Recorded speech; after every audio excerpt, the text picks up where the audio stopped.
Essa é a nossa 12ª aula assíncrona da disciplina de Controle e Automação de Processos Químicos 2, desse primeiro período de 2020. Tudo bem? Hoje eu tratarei a respeito do encerramento desse período emergencial de ensino remoto. A ideia é fazer uma síntese a respeito dos tópicos principais que nós vimos. Vocês sabem que quando a gente fala em controle automático de processos, a primeira coisa que vem à cabeça de todos os engenheiros químicos que fizeram essa disciplina alguma vez na vida é que ela é uma disciplina extremamente matemática. Extremamente matemática. Isso é uma característica própria dela. E eu observei ao longo da minha experiência atuando desde 2004 como professor da disciplina aqui na FURG e desde 1997, quando eu comecei a ter formação na área de controle automático em pós-graduação e em pesquisa, eu observei que muitas das pessoas elas têm um estranhamento quando começam a trabalhar na área de controle, porque controle, na prática, é usuário da matemática, como todas as outras partes da engenharia os são, mas controle tem uma vida própria. Uma vida própria. Então, lá nos primeiros encontros síncronos e também nos primeiros vídeos, o que a gente trabalhou, né? A gente trabalhou a descrição matemática de uma caixa preta. Essa caixa preta a gente chama de processo. Processo. Esse processo, ele tem um modelo. Esse modelo é baseado nas leis de conservação. Nada que vocês não tivessem feito em outras disciplinas da engenharia. Só que nós nos preocupamos com a operação intransiente. Então, nós pensamos na operação em transiente. Qual é a consequência prática disso? O termo do acúmulo dos modelos não desaparece. E isso nos propicia avaliar como que, entre um estado estacionário e outro estado estacionário, o processo, que é a porção do universo que eu estou estudando, que é o sistema que eu estou estudando, vai responder conforme eu tenho uma característica y de t, que é a variável resposta desse sistema, de como vai responder a uma perturbação x de t. Esse modelo ele vai produzir um conjunto de equações algébrico diferenciais. Por que algébrico diferenciais? Algébrico diferenciais porque as leis de conservação me dão o modelo diferencial e como eu trabalho em parâmetros concentrados, o que vai acontecer? Esse modelo vai ser um modelo que vai ter equações diferenciais ordinárias, EDOs. E aí, nós precisamos, em controle clássico, usar a transformada de Laplace como a ferramenta para poder trabalhar com essas equações diferenciais ordinárias. Então, a transformada de Laplace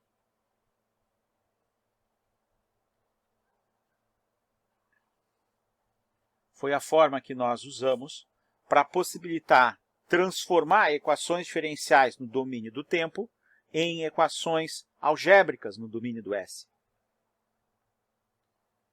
Ora, isso se faz em cálculo.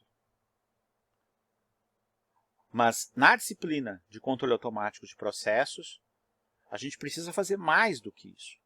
Nós precisamos não só estudar a dinâmica dos processos, mas nós estamos aqui, e o nome da disciplina diz isso, para realizar o projeto dos sistemas controladores. E aí, nós nos dedicamos fundamentalmente à estratégia feedback com equações proporcional, integral e derivativo. Nós vimos o efeito do termo proporcional, nós vimos o efeito do termo integral, nós vimos o efeito do termo derivativo. Nós obtivemos a função de transferência da equação P e D. A função de transferência da equação P e D, que relaciona a ação P de S com o erro E de S, que é a função GC de S, ela foi Kc, que multiplica 1 mais 1 sobre tau IS mais tau D vezes S. Nós deduzimos essa expressão e obtivemos funções de transferência em malha fechada com o controlador. Então, a função de transferência que representa a malha feedback, ela é uma função de transferência que leva em conta pelo menos duas equações. Uma delas, a equação do processo, e a outra, a equação do controlador, como a gente acabou de ver no domínio do S. Só que dentre a miríade possível de equações para processos, sabendo que nós estamos trabalhando aqui com processos químicos, nós nos detivemos mais no modelo First Order plus Delay Time. Primeira ordem com atraso de tempo. Para chegar até lá, nós, sabendo que GP de S seria Kp sobre tau P, S mais 1, vezes E na menos θ ds, como primeira ordem com atraso de tempo, tá? Nós interpretamos o efeito do atraso de tempo, o efeito da constante ganho de primeira ordem e o efeito da constante de tempo no processo. Primeiro em malha aberta, depois em malha fechada. Primeiro sem controlador, depois com controlador. Só que, observem, mais do que a matemática por trás disso tudo, é importante que as pessoas não se esqueçam que o intuito é o projeto do sistema de controlador. Projeto do sistema de controle.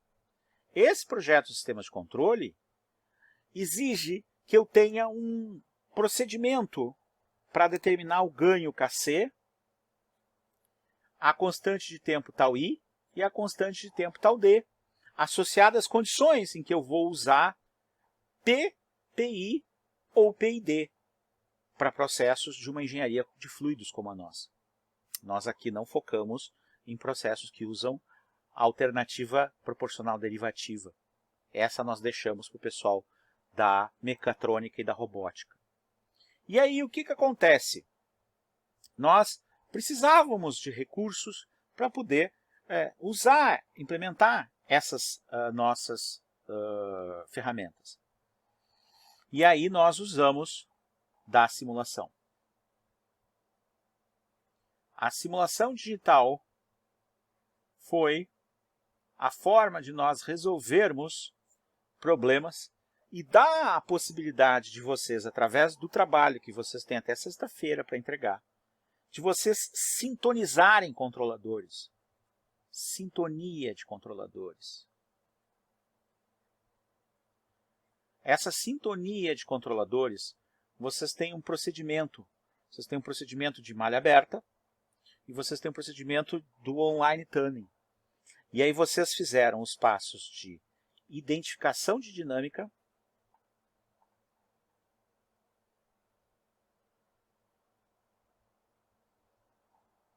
obtiveram os parâmetros ganho do processo, KP, ganho do processo, constante de tempo do processo.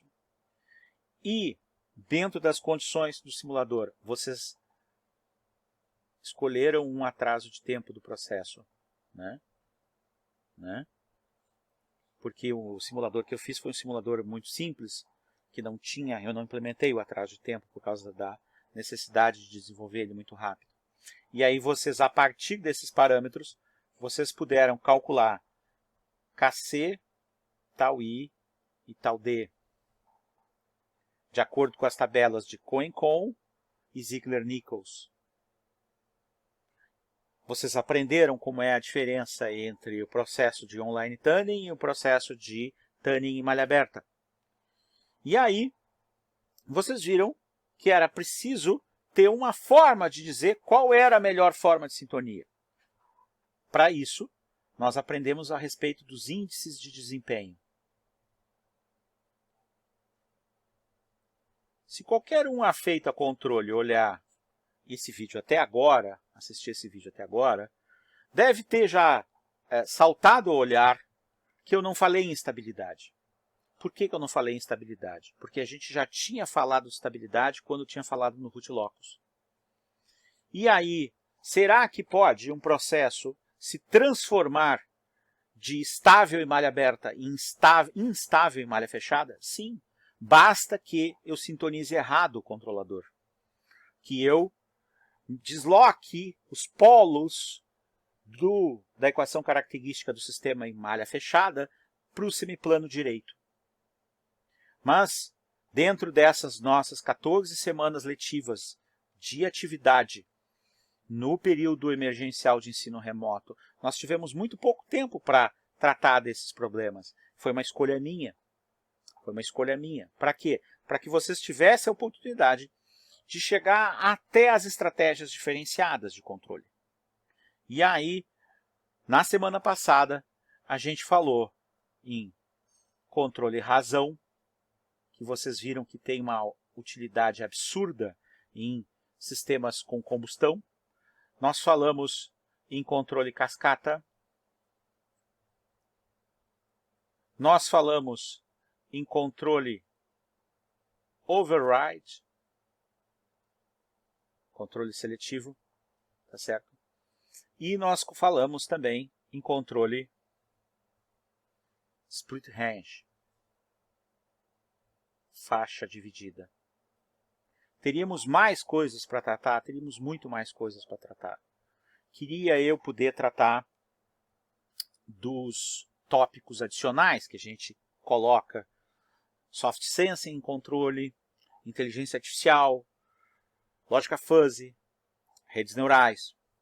Aqueles que tiverem maior interesse nesses assuntos, a disciplina optativa de inteligência artificial aplicada aos processos químicos será ofertada nesse próximo semestre, que também terá atividades remotas de ensino. E aí vocês vão ter a oportunidade de complementar aspectos da formação de vocês em controle usando ferramentas de inteligência artificial. Por fim, eu quero deixar uma mensagem.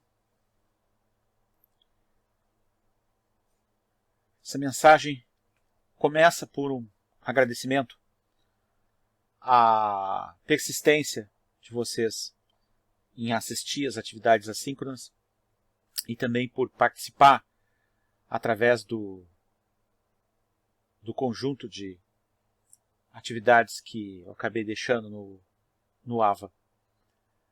Quero dizer para vocês que é importante esse envolvimento de vocês.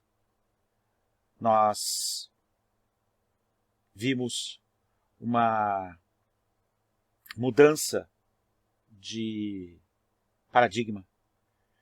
Nós passamos a ter estudantes com uma liberdade enorme, jamais vista, para poder exercer o que se chama como autodidatismo. Eu falei para a turma de Controle 1 que se eu fosse estudante hoje, eu seria extremamente feliz, porque eu sempre gostei de ser autodidata. Por outro lado, como professor, eu reconheço que a experiência de um professor ajuda muito a desbravar terrenos que são desconhecidos. É como se fosse uma floresta. É muito melhor ter alguém na frente abrindo caminho para a gente poder trilhar. Eu acho que essa é a função do professor. O professor está aqui porque, primeiro, ele nasceu antes. Segundo, porque ele teve a oportunidade de tentar aprender antes para tentar ensinar alguém. Não que a gente vá necessariamente aprender tudo a partir do trabalho do professor. Mas a visão que eu tenho do professor é que ele é um facilitador. Espero que eu tenha servido para facilitar o aprendizado de vocês em algumas coisas. Por fim, antes que eu me estenda mais ainda, eu tenho feito minhas as palavras do escritor Caio Fernando Abreu, nesses 3 vídeos que eu gravei dessa semana. Caio Fernando Abreu nasceu em Santiago, terra da minha esposa. E numa carta, ele escreveu para quem o lia, que a pessoa continuasse remando, que ele sabia que o barco estava furado já, e que ele não tinha mais vontade de navegar e remar. Eu tenho vontade de remar, mas eu prefiro remar acompanhado. Remar acompanhado é bem melhor do que remar sozinho. Remar sozinho a gente rema um barco pequeno. Remar junto a gente rema um barco grande. Remar junto implica em chegar junto em outro lugar com mais pessoas. Remar junto implica em a gente poder dividir a experiência de remar. Era isso que eu tinha para dizer para vocês. Agradeço, tudo de bom e fique com Deus.